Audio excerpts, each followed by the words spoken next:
we encounter adventures and memorable events. Making the most of these events is key, because these adventures create milestones in our lives, and what better way to document these milestones than through books? Milestones big or small, but they all hold a special place in our hearts. The accomplishments may be personal, such as graduating from school or getting a promotion at work, or they may be shared with others, such as getting married or even having a child. These books can serve as a reminder of the hard work and dedication that went into reaching that goal. They can capture the memories and emotions associated with it, and they can be cherished for years to come. No matter what the milestone is, capture it in a book.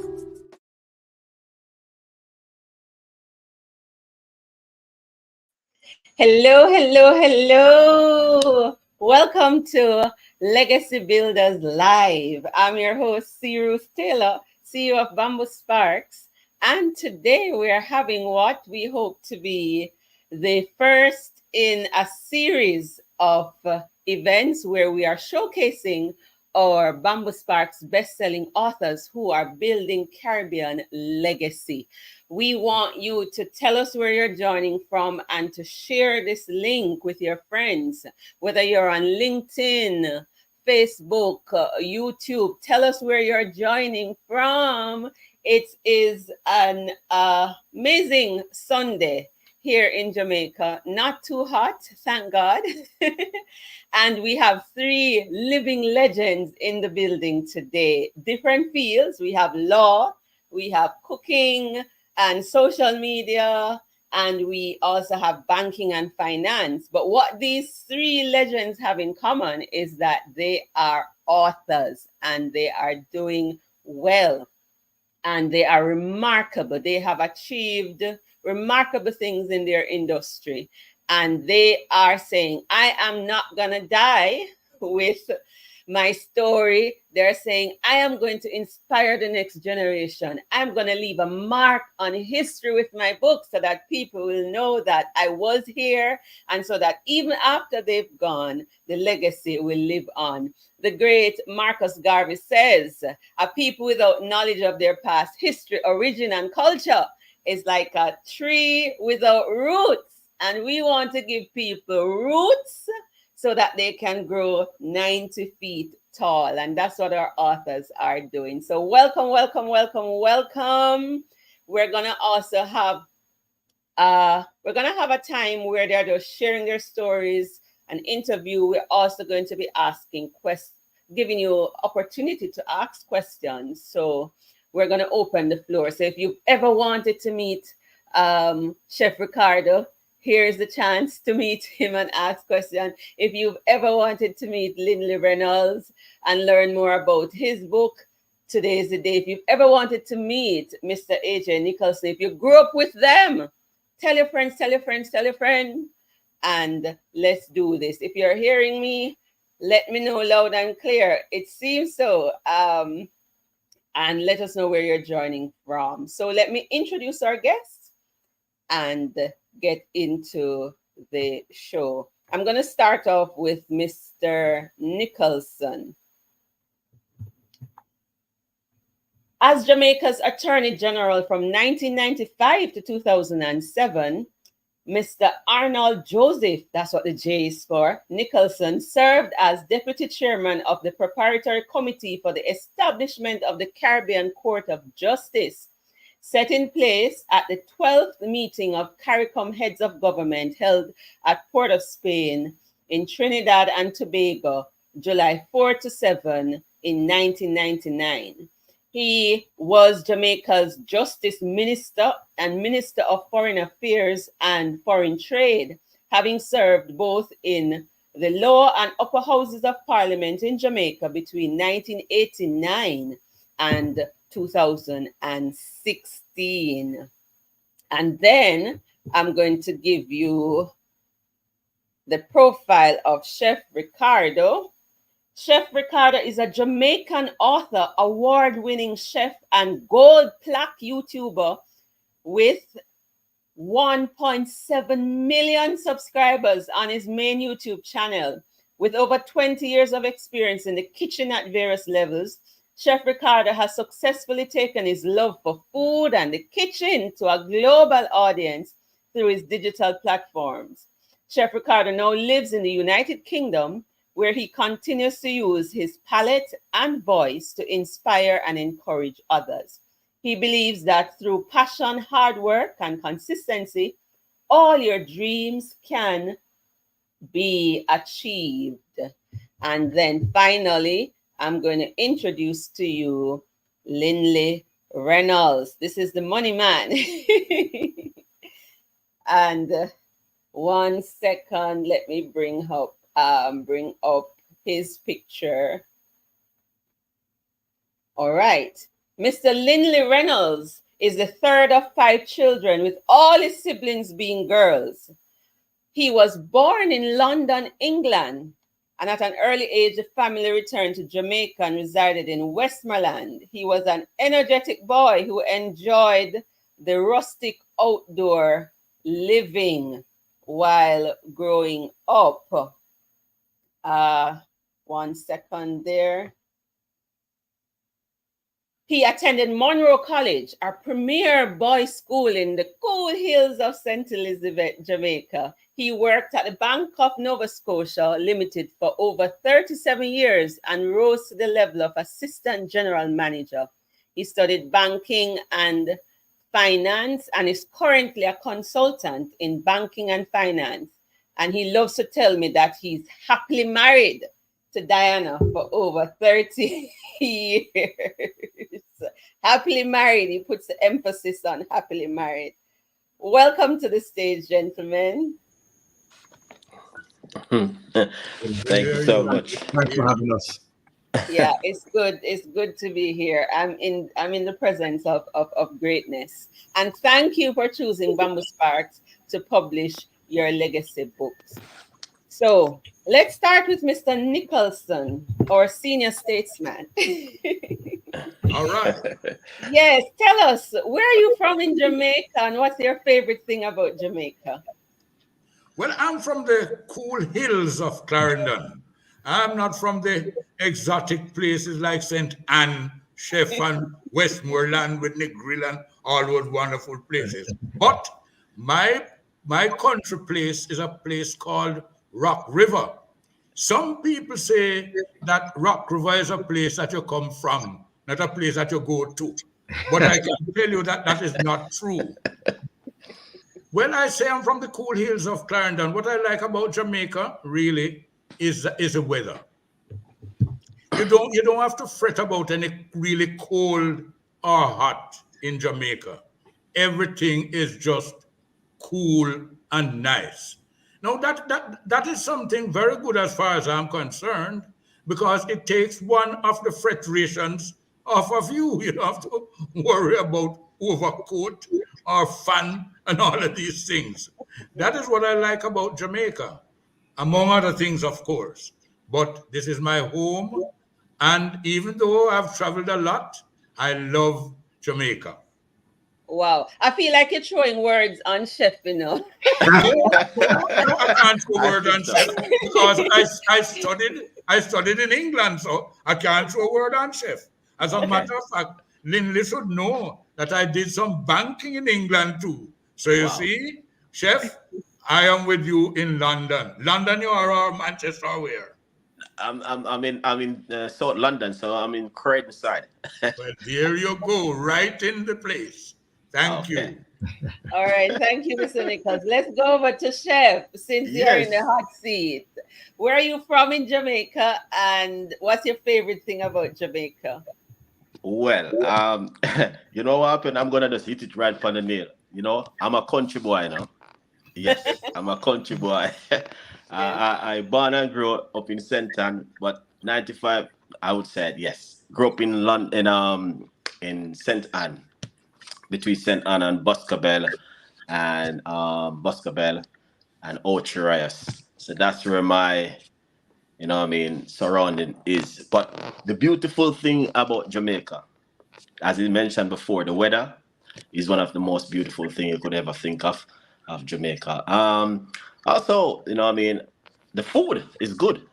And you know, I mean, you grew up in Jamaica around your family, your grandma, which is be there from, you know, what I mean, you know, she's gonna give you the whole time school cooking, which, you know, what I mean, that's what I'd love to have right now. You know, like some proper whole good rundown roast breadfruit and saltfish,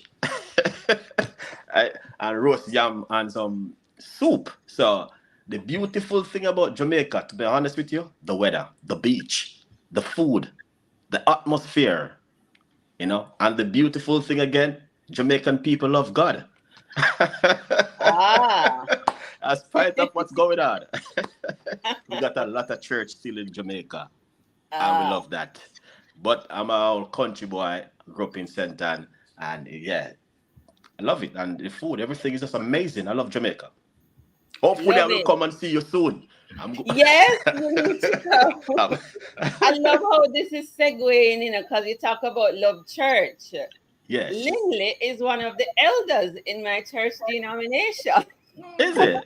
So it's a nice way to segue, and you three have stuff in common.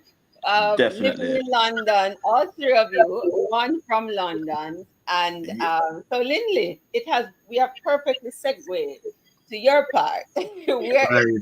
Where did you grow up in Jamaica? I can't say where you from in Jamaica, and what's your favorite thing about Jamaica? Right, right. Well, thanks for having us. Thanks for having me, Ruth. It's a sheer delight and joy to be on the program this afternoon. Right, so I grew up in Savannah, Lamar, and the Grangeville, and in Negril in Westmoreland. Right, my grandparents, my maternal grandparents, they lived in Grangeville. My mom's dad lived and father as well lived in Negril Hills, and we had family in Savannah Lamar. So we moved from one location to the other, which was fun in those days. Really enjoyed it, going to the beach in Negril. That was lovely. Riding the bicycle on Great Georgia Street. That was lovely. Riding the bicycle in Greenchill as well. Watching the farmers, well, the sugarcane process where the canes were burnt, where they were cut and hauled to the factory. That was very exciting for me. Um, what do I like about Jamaica?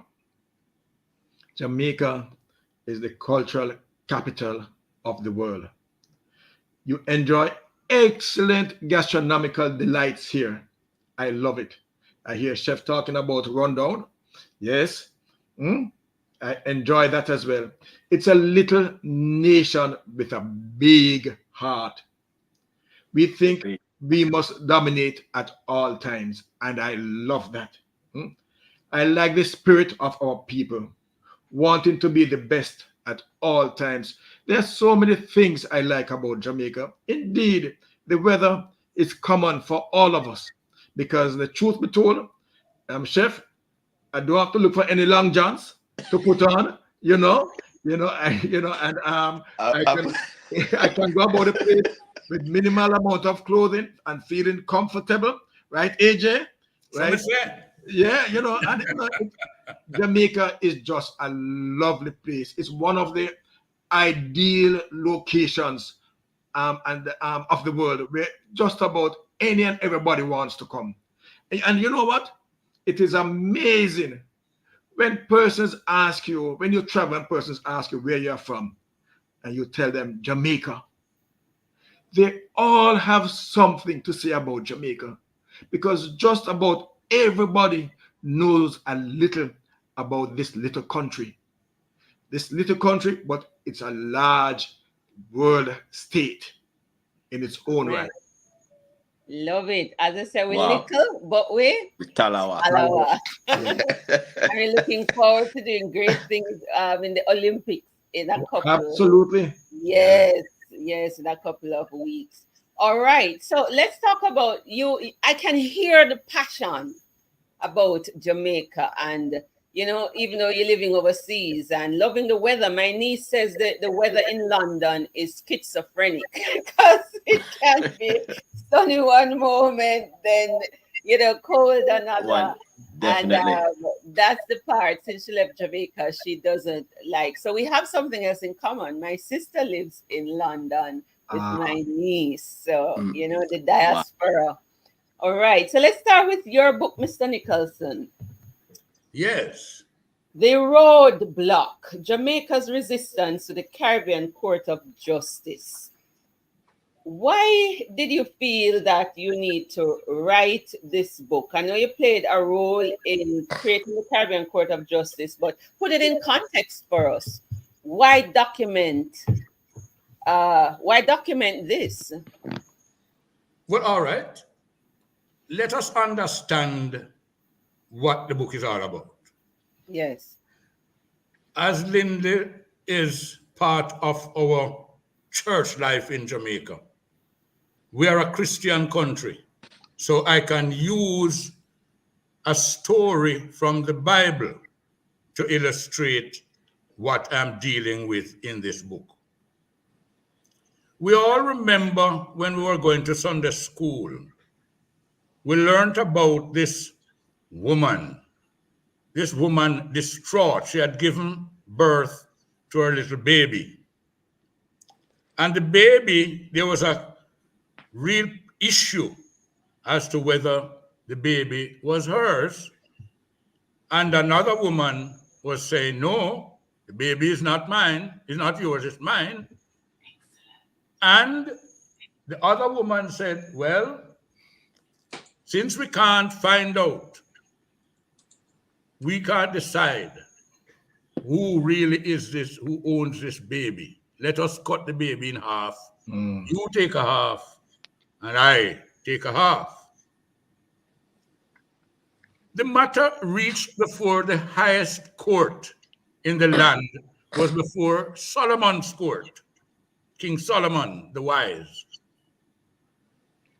And how did he find out the truth? He asked both of them some questions, and the mother, the real mother, said, I tell you what, my lord, give the child to the other woman. Don't let the child be cut in half. And Solomon decided that the child belonged to that woman. Now, if that woman had not got a chance to reach before the highest court, that is before Solomon's court, we don't know what would have happened. Let us extrapolate that to what is happening in Jamaica. In Jamaica, we have a highest court, a final court, but that court is in London. The woman in the Bible, she got a chance. She was lucky. She got a chance. If you don't get an access to the court, you don't have a chance. You have to have a ticket, is access to the court, an opportunity to go before the court. In Jamaica, only a few people, a few individuals, rich people, can really go to the highest court in England. And that has been so for almost 200 years. Now, we have constructed a court here in the Caribbean. Jamaica was a part of the construction of that court, paid money. And that court, the Caribbean Court of Justice, is well esteemed, recognized right across the world. It is globally esteemed. Therefore, Jamaica is allowing this significant initiative to pass us by. I had to write the book because you, Ruth, used the example of Marcus Garvey a while ago. If Marcus was alive, what would he be saying to us today? If Bogle was alive, what would he be saying to us today? If George William Gordon, Nanny, Sam Sharp, if they were alive, what would they be saying to us today? You have a chance to go to this court, and you are the 9 persons in Jamaica. The good thing about the Caribbean Court is that the judges will come to Jamaica to hear the case that comes from Jamaica. That's a good thing, so that persons in Jamaica would have access to the court. Finally, there are 12 British Caribbean countries, independent. 5 have already become a part of that court, fully a part of that court. Guyana, Barbados, Belize, Dominica, and St. Lucia. Not one of them has any problem or issue with the court. So we have the example of 5 having joined the court, moving away from the Privy Council. And the only set of persons who have any problem criticizing with the court come from countries that have not joined the court. How odd. So I had to get that done because I had to get that written because that's the best evidence. 50 years' time, 75 years' time, 100 years' time, persons must know, our grandchildren, great-grandchildren, they must know what was the position of Jamaica in moving towards this significant change in the Caribbean. What was the position at that time? This book had to be written. Wow. Message. And the third says, Amen. Man, that is a powerful message. Yeah, well, you expect that from a lawyer to present his case well. And I think he just sold us over because only the wealthy and the wicked have access. And his wife said to me, he's a Baptist, so he's going to give you the whole 9 yards. And he just did. And Thelma Porter, who is a broadcaster, and she is saying this is shaping up to be an engaging conversation, but she has to leave for church, but she will catch the recording. Wow. But wow, I think the example that you gave there was really helpful. So if these 2 women did not have access to King Solomon, the highest court, chances are justice would not be served. But I could hear, I'm not going to take the evening to debate it, I could hear Vybz Kartel and his team saying that if they did not have access to the Privy Council, maybe they would not have a chance to, get the attention that they're getting now with a possible mistrial, retrial, you name it, going on. No, with respect. No, let me ask the question in a sense. I'm playing a little devil's advocate here. Do you think if the case had gone to the Caribbean Court of Justice that they would have gotten a similar result? Because I think that is part of the issue, because we often tend to think things that are Caribbean are inferior and things that are outside the Caribbean are better. So do you think going to the Caribbean Court of Justice versus the Privy Council, they could have gotten a similar result like they got the other day? In London.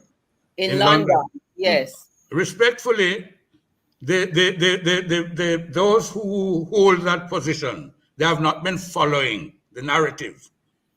After the case was decided in England, you will recall that former Prime Minister Patterson and Hugh Small, they came up with a case that was tried and heard here in Jamaica and decided by our Court of Appeal, which told the exact story of what the court in England said. The exact thing. Now, that case was not brought to the attention of the judges in the Court of Appeal in Jamaica.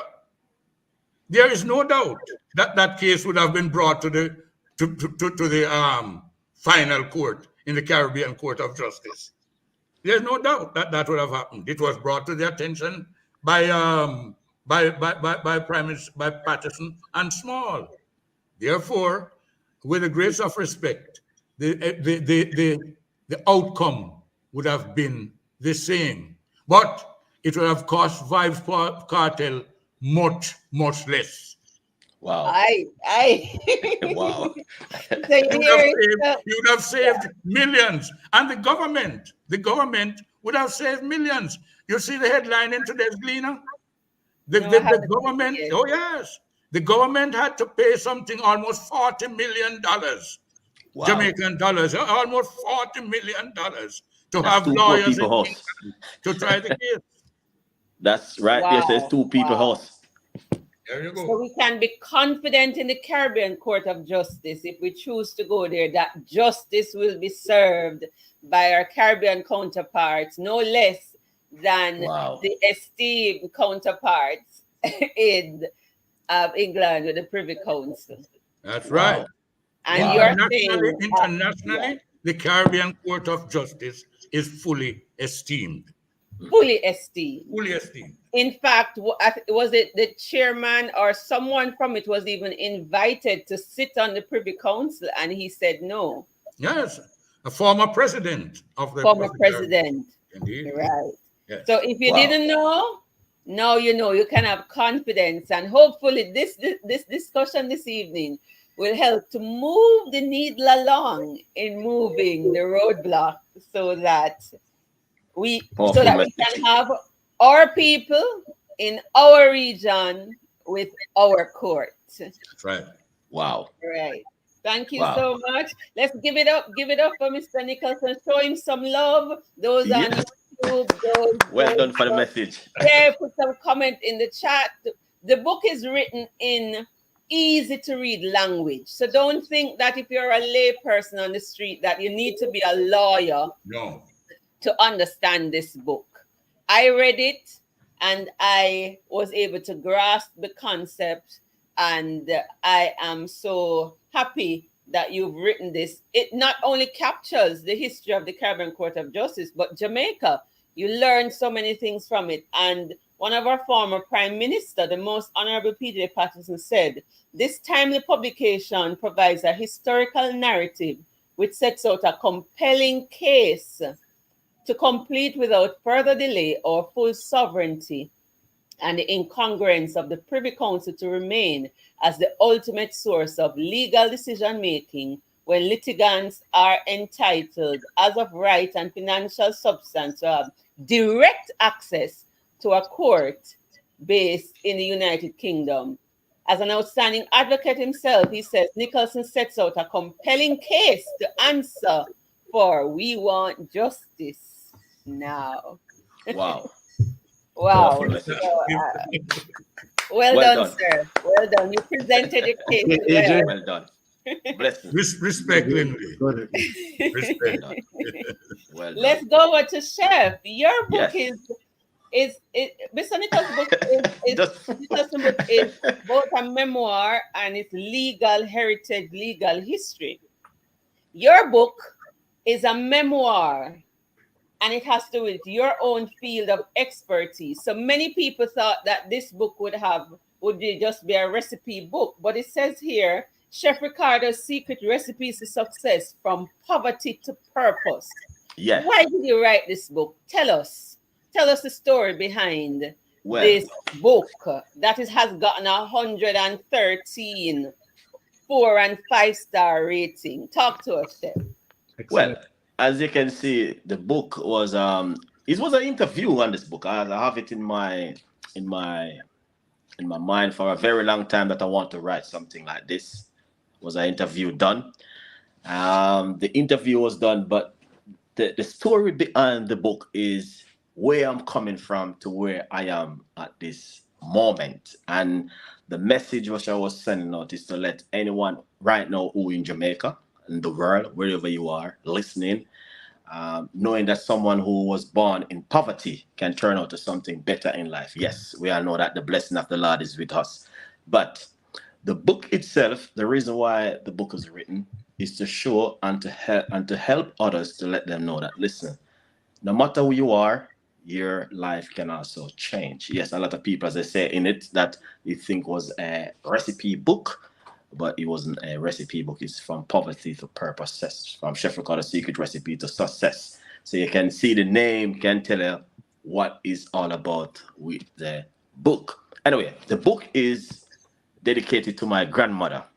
My grandmother, Miss Dati, she used to cook a lot of food all the time. And, growing around my grandmother, I learned a lot from her.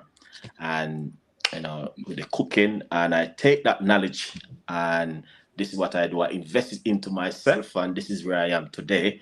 Could able to do the YouTube channel, get this book done, and get many more things done, and trying to help many more people in the world to be successful also. But the story, as I said before, behind it is to help others to say, listen, anywhere you are in this world, a book like this to encourage you, to tell you, listen, your life you can also write a book, you can also write your story, you can also do something and be successful in life.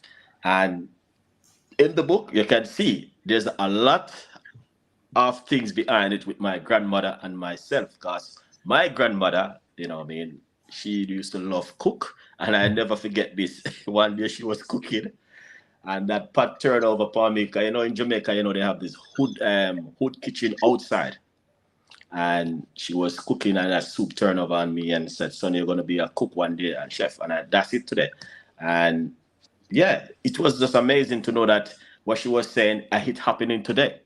And not only that, as having that all kind of cooking, but over the years, cooking coming down now, I start to change my cooking style and start to go a little bit even more healthier with cooking, to let others know that, listen, yeah, you can live a certain kind of life, but live a healthy life. Especially we Jamaican, we love our food, but we can also health a little bit more healthier, eat a natural food with the vegetables and all bits and pieces.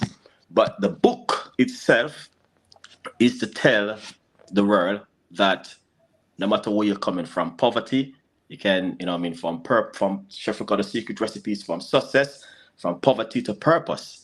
And that's where the book is at the moment. Very good book. And as I said, my grandmother teach me a lot when I was growing up, because I can remember when in Jamaica, when I was growing up among her, she used to get in these inside of these pig and put it over the fireside and roast it, and roast the cow skin, go to the field and get the red kidney bean and the gungo peas, and come back home and make gungo soup and all of these things. So in the back of the book, it got a few recipe of the Jamaican rum fruit cake and a few recipes to encourage the audience, them seeing where that, listen, there's a few recipes also. But as I say, this was dedicated for my grandmother, and for myself, as I say, it is just from poverty to purpose, and to help others, to tell them, listen, no matter where you are and no matter where you're coming from, trust me, never give up, keep the faith, and you can do the same thing like what Chef Ricardo has done. I love it, Chef. I love it. I love it. I love it. There are things that we consider to be liabilities. So here is a young boy. You didn't tell folks, but you lost your parents at an early age. Yes, Here definitely. is a young boy growing up with his grandmother in St. Anne in what we call poverty. You have the outdoor kitchen. She's being creative, cooking up these things, influencing you. And it is the very same thing that some of us would look down on. That is now responsible for, as giving you a platform for success. Definitely. And you're not ashamed of where you're coming from. I am no. When I listen to you, because I can relate. I used to be ashamed to tell people that we had the outside toilet and the outside kitchen and some of those things. I wanted to distance myself from it. But here is Chef saying, listen, this is where I come from. I am proud of it. Definitely. And it's about my grandmother. And many of us have that kind of history, lessons from our grandparents and things that we too can turn into stories. Definitely. So tell us a little bit more about your background in terms of losing your parents and some of the struggles you had, and how you kind of made it big in a nutshell. Summarize it. Yeah. How did you get here? Just Yeah. just fast track us on that journey. Yeah. As you mentioned, I lost my mom and my dad when I was young. Um, and I grew up with my grandmother, and also in St. Anne. I used to work in the hotel named Sandcastle Hotel in Ocherous. So I worked there for a period of time, and when I was there, I used to be washing the pot. And washing pot for many years, cleaning the floor, mopping, doing all bits and pieces in the hotel. And then after I get a little bit of chance to be a chef in the kitchen, a range chef. I think I still got my badge.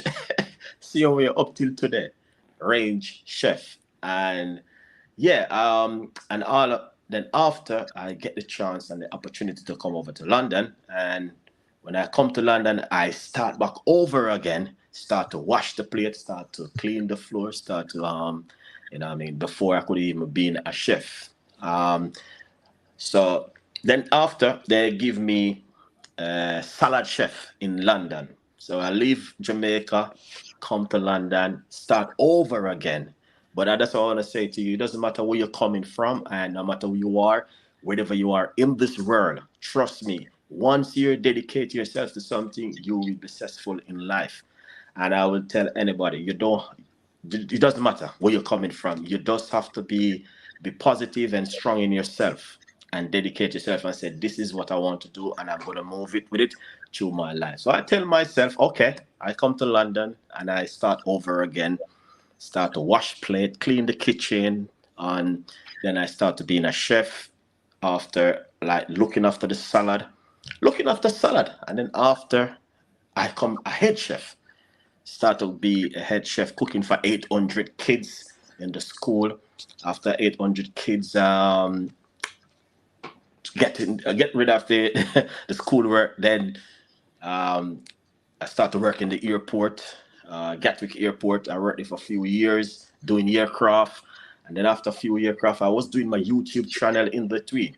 And then after I was doing my YouTube channel in between, things that just start to change, and a blessing start to come in more and more. And I was like, oh yeah, thank you, Lord, for what the Lord was doing for me.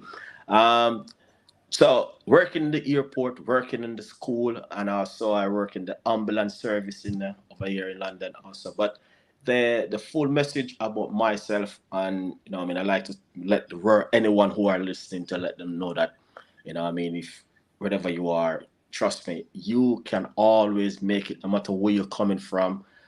Just be positive in yourself, and and be real with yourself, and trust me, you can reach to that point where you want to reach, because I prove it for myself by leaving Jamaica, cleaning the kitchen, mopping the floor, come to London, do the same thing over again, and then here I am today as a very successful person in life, and I'm giving God thanks for that. I love it. Can you give it up for Chef Ricardo? All right. Excellent. Hard working. And give it up Pays for Miss off. Dottie. Is Miss Dottie still alive, Chef? No, she passed away. She Oh. passed away. She passed But away. guess Our what? soul rest in peace. Yeah. But guess what? Her legacy lives on. On. That's the goal. That's the goal. But And Ruth, yes, he grew up in one of the most picturesque places in all of Jamaica, all of the world, between Absolutely. Boscobel and Oterias. yes, It is just sheer heaven.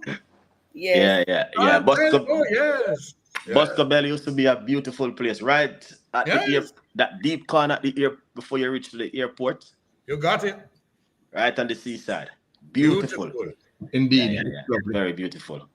All right. Wow. If you have any questions, I'm going to ask you to pose those questions, because we're going to take our final guest to hear his take and learn more about his book. So Chef has used such a simple, regular situation and turned it into his favor. This is what Thelma is saying.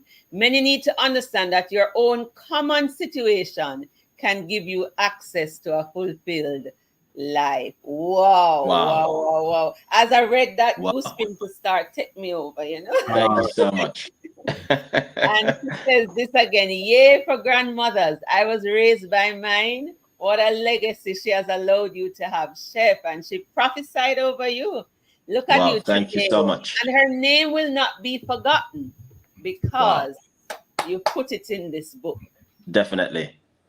Wow. Thank you. On behalf of Wow. Miss Dottie, thank you very much, Chef, Oh, for you're writing welcome. this book. Wow. All right. So we are going to our final guest. We're doing well on time. And Mr. Linley Reynolds, the name of your book is intriguing. I don't know how you move from banking to writing poetry. You know. This don't Very make no talented. sense. Mango time, pudding, and Amazing. something more. Poetic reflections on life in Western Jamaica. Tell us Wow. about this book and why did you write this intriguing, interesting book? Take it away, Linley. Thanks, Ruth. You know, a number of persons ask the question, banking to author. What a lot of persons do not know is that in banking, you have to do, at a certain level, you do a lot of writing. And I surely did that. Yeah. So writing was something that I grew accustomed to over those many years in banking. And me translating it or taking it out of banking and using it to author this book, was almost a seamless transition, if you ask me. So, Chef Ricardo, I heard you saying that the book you wrote is a tribute to your grandmom. My book is a tribute to my mom. My mom passed on the 17th of January 2023, 15 months now, thereabout. And on her death, I started to reflect on life, started to reflect on mom, started to reflect on our growing up. And during that period, I started to capture my thoughts on paper. And I wrote a poem, and everybody in my family liked it. And then one poem led to another and another.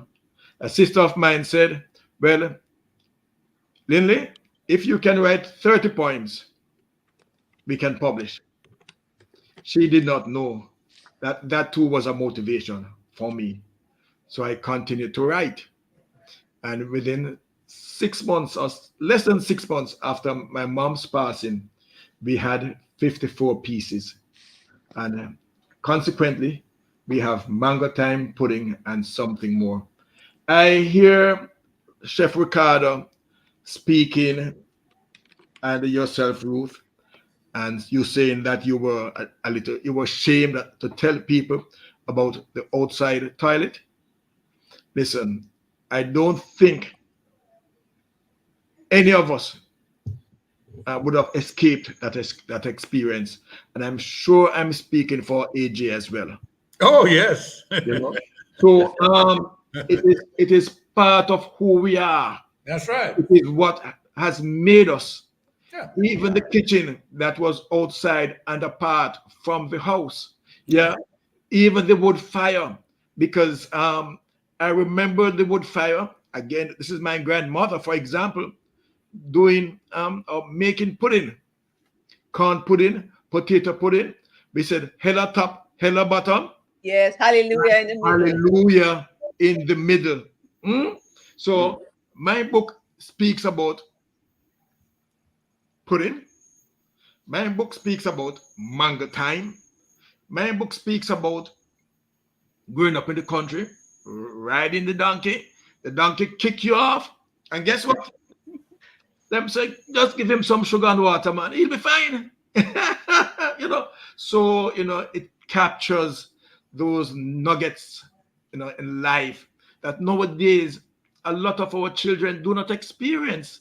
And if we don't capture these things, how will they know about how we lived, how we grew up?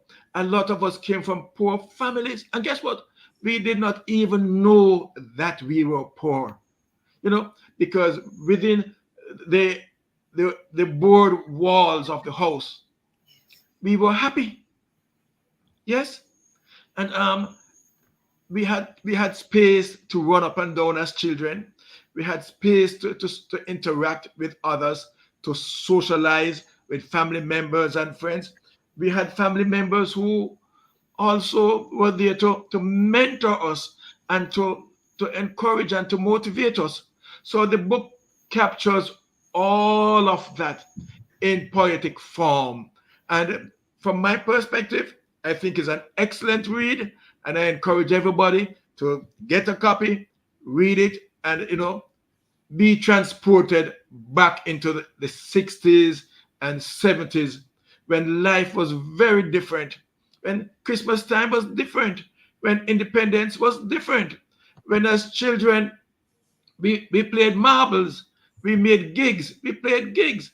Nowadays, I see some children flying kite, but guess what? Those kite is what we would call in those days ready-made, right? They did not have or they do not have the experience of cutting their bamboo strips, getting their English card, getting their kite paper and making the beige or the star kite, and to fly it themselves. It's a different sense of accomplishment when you can take it from beginning through to the end.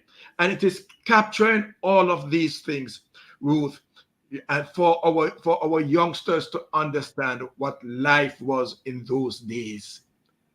So I hope I've given a little insight in Mango Time, Pudding, and something more. Wow. Well, we want something more. Well done.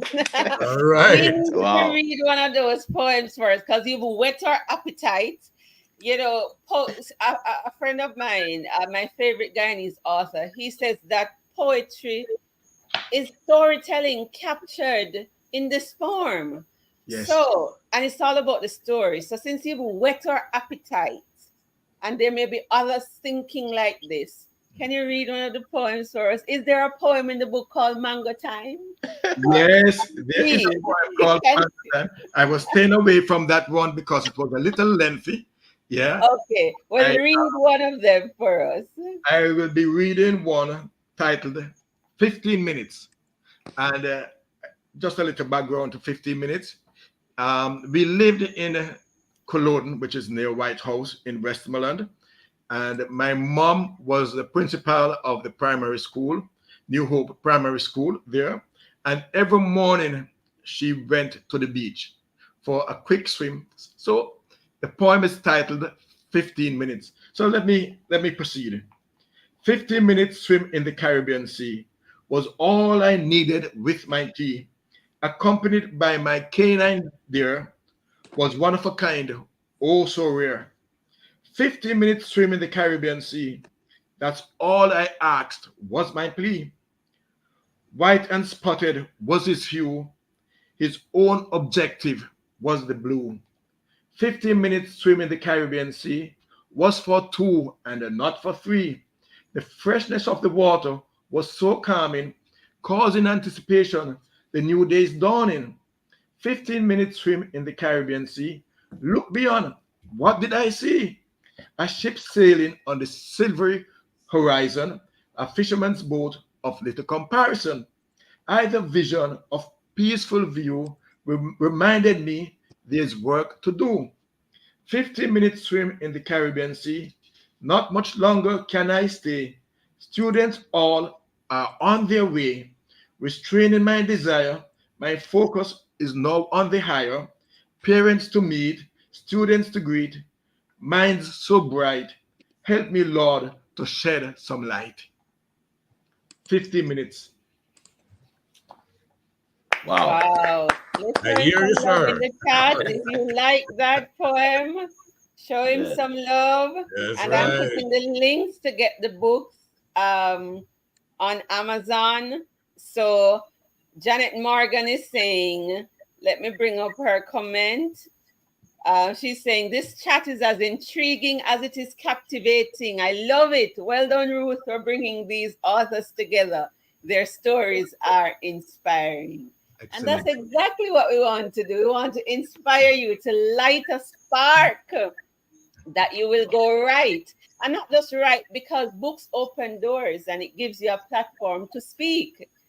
So somebody may never buy your book, or one person buy the book, but the platform that the book provides can give you access to speak to millions, because Chef Ricardo is here with his millions of followers. This is giving us a chance to get the message to the masses, Definitely. even if they do not buy the book. And I want to thank you, Chef. I want to thank you, Mr. Nicholson. I want to thank you, Linley. This chat, this conversation has just, I'm not gonna cry, but it has just, cemented why I'm on this journey and why I stick with the publishing despite the challenges. So before we get some questions, why would you encourage others to write? What does legacy mean to you? Talk to us about that. Each of you is gonna give you a minute. Encourage somebody. Why should they write? And what does legacy mean? Ruth, if I may quickly jump in. Yes. When you write, you document your story, you document your experience, and it is embedded in a wider, broader, bigger story. For example, history, our history, the history of our nation, Jamaica, right? It is to pass on information from one generation to another. Yeah. Right? It replicates what the Bible says in Deuteronomy 6, verse 7. To diligently teach your children, penetrating their hearts with truths. Ruth, we live in an era now where our children are fed with half truths and lies. And we who know the truth, we need to share it with them. So I want to encourage others to write. And what does the term legacy builder mean to me? Legacy, from my perspective, refers to us having something to pass on from one generation, something of value, passing it on from one generation to another. So as we think legacy builder, we think of passing on that valuable thing in a structured manner that it is accessible, that it can be utilized by generations now and generations to come. Definitely. That's how I see it. Definitely. I'm sold. Yeah. Yeah. Mr. Nicholson, Chef, go ahead. Yes.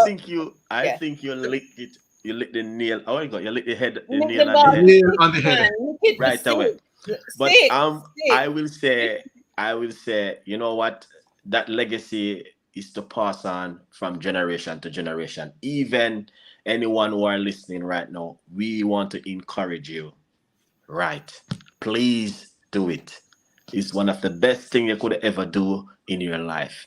And not only that, when you pass on the legacy, you're gonna feel good to know that you've done something, and at least you know that something is out there for someone to learn and to understand something also. So right, I don't even have to go any further, because the art already done hitting, say pass on the legacy to the next generation, even your kids and your kids generation, go on and on. There is something always left there. I don't even have to go any further. Him already done have it. So before you go, Mr. Nicholson, Yes. some people don't like writing, and Chef, I don't think this is a secret. So some of you don't have to write the story yourself, so you can tell it to somebody who will write it. And Chef, one of the first. I don't cut you. Yeah, go ahead. Quickly, just like my story. Yes. My story is an example because it was an interview, and it turned into a book. Yes. You guys have something out there want to turn into a book? A lot of people got ideas and they want to do something with it. This is the opportunity for you. Right here. Right here. And I just want to big up the person who helped you, Chef. Tamara McHale. Yes. She interviewed you. She felt this was a story that needed to be documented, and she took on the mantle of working with BambuSparks to make sure it was well documented and published. So do not say I can't write. It's not about the writing, it's about the story. Somebody would say it's about the story, stupid. You know, there are people who will help you to document it, even if like you may not write it like Mr. Nicholson or Linley, but you can tell it. And we can preserve your voice and record that story for you. Go ahead, Chef, and then over to Mr. Nick. Yes, as I said, anyone who are listening, we want to encourage them because we know that there's a lot of people have a lot of ideas, but they don't know where to start from. Okay, so this is a very powerful platform, and we have you right there, Ruth, to help them to publish their story. So reach out to Ruth, and you know you can help, and you can reach out to any one of us, and we can help you and tell you where to go to get the right thing to be done right here. And we have your Ruth to do everything for them to publish their story. So I know that, and I believe there's a lot of people got a lot of story need to get done, but they don't know where to start. But tonight I will mention it in my show. Thank you so much. Yeah. Final words to our senior statesman. What can you say to inspire somebody to write, and what does legacy mean? Ruth, what a wonderful Sunday afternoon. Well, in Chef's case, what a wonderful Sunday night. Definitely. But and there I am. I'm in the presence of a poet. Oh, wonderful. I'm in the presence of a chef. Oh, this is such a wonderful afternoon. And the way they have spoken about legacy offerings, I don't really have to go very far. I can't go much further. But you know, to make life worthwhile, living, for my own sake, for my family definition, it is always, I think it is really positive and meaningful to create something that can be passed on, something that lives, something that survives. Of course, it is better if it is something tangible, like a book. But it doesn't have to be tangible. It can be ideas. Correct. But it represents your views generally. And it must be something that perhaps enhances the reason for living. And it must contribute to the general well-being of a community, the well-being of the country, and if possible, the upliftment of mankind generally. Legacy building it's really something to live for. It is something to be a part of. Absolutely. It is something that you just cannot ignore. Ruth, you are a conduit. You are helping us to express ourselves. Absolutely. And let me repeat, this has been, for me, an exhilarating Sunday afternoon, Sunday night to you, Chef. Thank you so much. You can bring me back again anytime, Ruth. And once you're going to bring me in the presence of persons such as these, may God bless them all. Bless you. Yeah. Amen. Wonderful. Yeah. Thank you, gentlemen. God bless you all. God bless you, Ruth. Continue on the path that you're on. I mean, for me, this has been a wonderful experience. I mean, and based on what I've heard, it has been a wonderful experience for Chef Ricardo as well, for Mr. AJ Nicholson as well. So you have three persons here saying it has been a wonderful experience. So we want to thank you, and we want to continue on the path that you're on. And I'm hoping persons who are listening will want to say, I want to write, let me contact Ruth. Definitely. Part 2, please. Amen. Come with part 2. Part 2.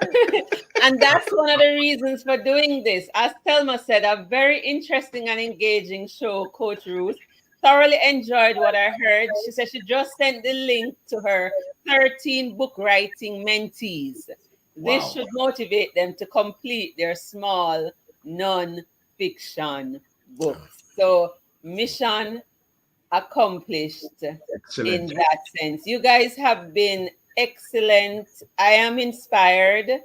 And today we are in BambuSparks. We are making official what has been emerging, that we are the go-to publishing company, self-publishing company for Caribbean legacy builders. Excellent. And I'm going to showcase to the world now our brand new website so that you can see and be inspired. It's not yet done, but we are the Caribbean legacy builders. So if you have a book to honor a parent, if you have something you want to pass on from one generation to the next, if you want something to outlive you, this is the company. I want to encourage you. You heard it from them. Come to BambuSparks. So let me just take you through the website so that you can have a look at our website and get in touch with us. Definitely. All right, here we go. So it's Publish Your Legacy Books with Us. Are you guys seeing it on the screen?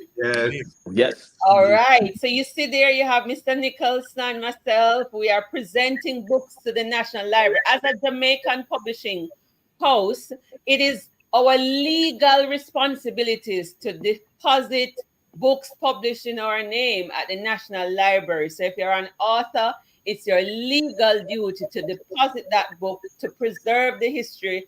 And if there's any challenge in the future, you can always pull on it. It goes in their database. So we know that self-publishing is easy, but we want to give you a salon approach. I can do my nails, I can braid my hair, but sometimes you want, it isn't done so well. So you want to go to the professional where you can relax and get it done. That's what we're trying to offer you in BambuSparks. Everybody can take out their phone and take pictures. But when you want the picture to be of a certain quality, you go to the professional. And so we're saying for busy career professionals, retirees, first-time authors who find publishing to be daunting, we are here to serve you and produce a book you can be proud of in 3 to 6 months. And look at it. With Chef's book, we went from idea to book, I think, in 5 months. Wow. Doing so well. And it's not just Jamaica. It's if you're a Caribbean person, wherever you live in the diaspora, whether you are in England, whether you are in Canada, Timbuktu, because Caribbean people are everywhere. You want a company that will understand your language and your culture. BambuSparks is it. And it's different kinds of books. So we have here on the screen, you're seeing a scientific memoir. We're seeing Revivism on Rastafari, I believe. So we have Dr. Ricketts who turned their dissertation into a book and their life of helping children with disability. We are seeing Mr. Tuller here. We are seeing Howard McGowan, who took his years of working in entertainment journalism. That's right. Documented his story. We see Linley there, remembering Jamaica, Western Jamaican life there. So it's different kinds of book. We see Reverend McLean there. He turned a series of teaching on-air broadcasts, 15-minute broadcast teaching sessions into a book that will be a legacy book. We have Dr. Simone Badal McCreath, a scientific memoir documenting the historic discovery of the Caribbean first cell line to help develop products to cure prostate cancer. We have educators there. We have Dr. Angela Brooks, her book is coming out in 2 days on Amazon, documenting the story of overcoming the loss of her son, Aaron. And she is the Deputy Director of Public Prosecution. So your book doesn't have to be in your area of expertise. It can be a memoir. I have here my Cuban family, the Medina family in Cuba, their book, sharing their testimony. And so these are examples of legacy books. And it's easy to get in touch with us. Just go to the page, complete the consultation form. You can just click. These are actual links. So click on them. Book a free publishing consultation, clarity call for 30 minutes. Message us on WhatsApp. We are online. So don't take up the phone and just call us, because as creatives, we are engaged in deep work. We're an online boutique company. We take about 40 authors every year. And so it's a first come, first serve, and based on the kind of book you want to put out. We are approved by the Alliance of Independent Authors. That is a global body that governs independent authors and the self-publishing industry. I am the Caribbean representative. And so we have the Publishing Spark. We also do digital marketing and distribution. We can get your book into at least 17 online stores if you take that package. And our new packages start with a book of 15,000 words. You're going to get 10 print copies. You're going to get everything you need, editing, design, all the features. Chef's book was about 10,000 words. And so this is a complete package. We specialize especially in small books, though we take bigger books. But our basic package starts at up to 15,000 words, which can give you a small, valuable book. And it starts at 2,500. You get everything you need. And if you, depending on the number of words, every additional 1,000 words, that's $50. And then we have the Legacy Premium that includes the marketing. And so we'll help to market the book for 2 months after publication, help you sell your first 100 books, help you get some media features, and we have somebody who will work with you, a manager to guide you through the process. And who knows, your face could come on the page and you might be in our next Legacy Builder live. So we want to encourage you. We want to encourage you to get in touch with BambuSparks, www.bamboo.sparks.com, so that we can help you to grow 90 feet tall with your book. Wow. Any closing words as we wrap up? Any final words? My final word, I'm so happy. Can't say it much better than that. Really, yes. But really, no. This has been an experience, Definitely. Wonderful experience. And Thank you very much, Ruth. Good to meet you, Linley. Good to meet you, Chef. God bless you. It's so nice to meet you guys. It's amazing. Good meeting you guys. All the very best. Have a good evening. Have a good evening, everybody. It's time to write your legacy book and leave something for the next generation to thrive. Right. Thank you so much. Have a beautiful evening. Bye-bye. Take care, everybody. Bye-bye.